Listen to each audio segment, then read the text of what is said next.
Nosaltres considerem que a Artur Mas se li acumulen els problemes. Se li acumulen els problemes de corrupció, de divisió dins del seu propi partit i també d'inestabilitat política i de mala relació amb el seu soci de govern, Esquerra Republicana de Catalunya.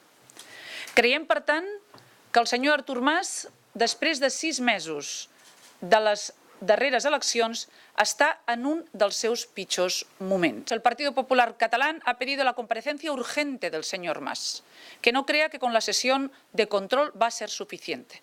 Nosotros creemos que es gravísimo que se conozca que el partido que gobierna en Cataluña se ha podido financiar a través de una trama de corrupción criminal y ha podido acceder a 6,6 millones de euros de comisiones ilegales e irregulares.